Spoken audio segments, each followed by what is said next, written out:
step on that again. Well, let's answer the question at issue here. What is going on in this country? I'll tell you, we do a great job hiring deputies, and we do a great job in this country hiring police officers for the most part. In Loudoun County, we're particularly good at making sure they're physically fit. We do a physical abilities test. We do a pretty good background test. What's the one thing, ladies and gentlemen, we don't test for? Empathy and compassion. And if you're wondering what's going on in this country, if you're wondering how we're shooting people in the backs as they're fleeing, well, let me tell you how. Because we don't do those things. We're not testing for compassion. We're not testing for empathy. And those are characteristics, by the way, that don't add to the process. They're easy to test for, and they make a difference in this country. And they'll make a difference in Loudoun County. We're also governed by case law.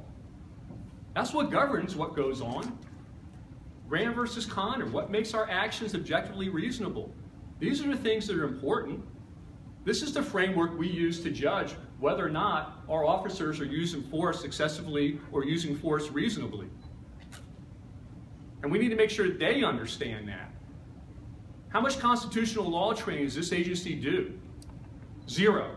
None. DCGS requires 4 hours of legal training every 2 years. This agency does none of that. Under my administration, we do 8 hours every year, and we test it, by golly. We make sure that man or woman understands constitutional law before they go back out in that cruiser or back out onto that housing unit to jail. A lot of case law dictates what we do. Fail to train, by the way.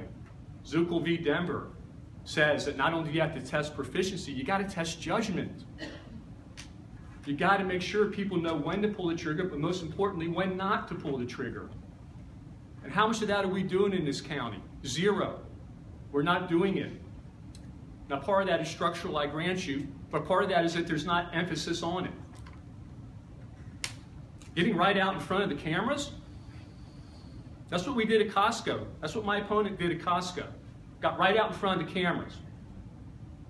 Meantime, a deputy is at Fairfax Trauma Center with a bullet wound in his body. And did our leader go ever visit him in the hospital? No. I don't know how you define leadership. Eric Noble doesn't waste time doing a press conference when his man's in the hospital in a trauma unit. I make sure I go to the hospital. I make sure not only is my man okay, but that his family's okay. That his family knows what went on. So maybe it is a little bit important getting in front of the media, but the men and women of the agency are more important. And as a sheriff, I make sure that I get there. I make sure that they're okay before I ever think about stepping in front of a camera. Thank you.